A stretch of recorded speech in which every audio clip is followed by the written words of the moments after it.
Nick here. I'm going to be talking about accurately quoting yard for mowing, trimming, edging, blowing.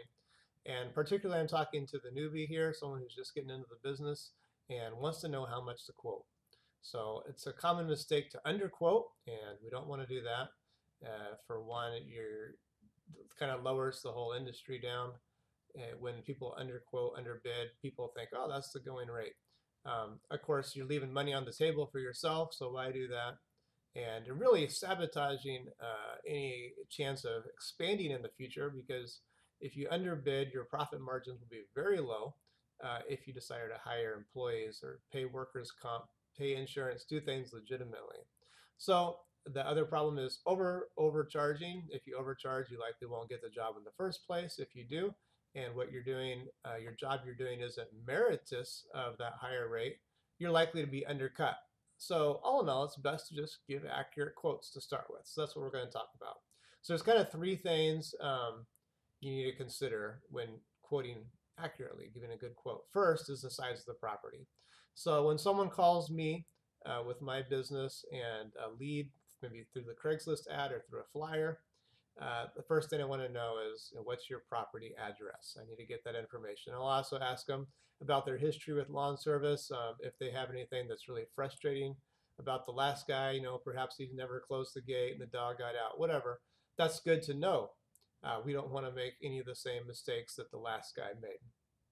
So um, I need the property address. Now, to get the size of the property, of course, you can always just drive out and measure it with a measuring wheel.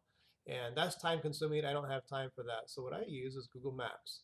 And Google Maps, just go to maps.google.com, put in the address. You can zoom in. They have a measuring tool. It only measures length, but that's no problem. I measure the width and the length of the yard, multiply those together, and I've got the area. I do that a few times for the front yard, the backyard, the side yard. Add them together, I've got the square foot of the lawn. I don't care about the square foot of the lot. I just care about the square foot of grass. And then I take the line and I measure that kind of the outline of, the house, the fence, the sidewalks. Sometimes there's trees and you do the best you can. There's also the street view. It's always great to look at that, just kind of get a feel of the property. And it's not perfect because I'm not driving out there, but it gets me close, and 9 times out of 10 it's just fine. And now Google Earth has more advanced features where it'll do the area, but it costs money. I don't have that, and the Google Maps works fine.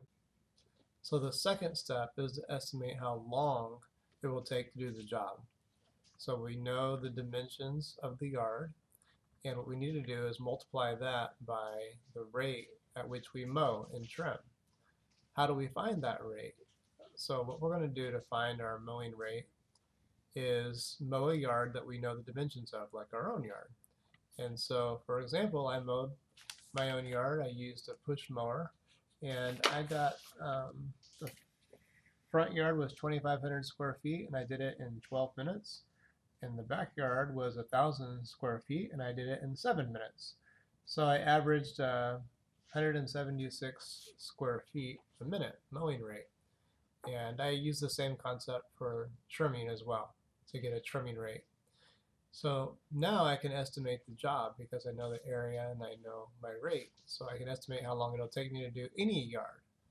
And of course, I also need to add in time for driving to the property and for unloading the trailer, for reloading the trailer, for blowing off the driveways, all that kind of stuff. And so then I can come up with an estimate for the time of the job. Now the third step is to multiply the time of the job by the hourly rate which I'm charging. No, I don't actually charge the customer an hourly rate. I charge them by the job. But it's important that I have in my own hourly rate. And the $1,000,000 question is, what should the hourly rate be? So I think a good minimum baseline would be $30 an hour per man. So if you had two people, $60 an hour. And of course, you should be able to do a lot better than that on certain yards, especially if they're close together, depending on the circumstance.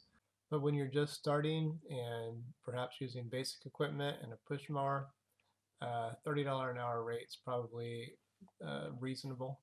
At least you can get that. So shoot for that, and then of course shoot for something higher a little bit later on, maybe $40 an hour rate or higher. Some people get 60 or more. I don't know how they do that. I don't do that. So what's on your screen right now is a spreadsheet showing the numbers plugged in for that Anywhere USA lot that I was measuring earlier in the video. And you can see that this would be, if I were doing it at a $30 rate, which is there on the top of your screen, it would be $36 would be the quote for this yard. Of course, when I call back the customer to tell them that quote, I would also tell them that, hey, if your grass is really high, there's an extra fee for that for the first time. I find oftentimes people call and the first time I go there, the yard's out of control. And so you want to account for that, especially since you didn't see the property in person.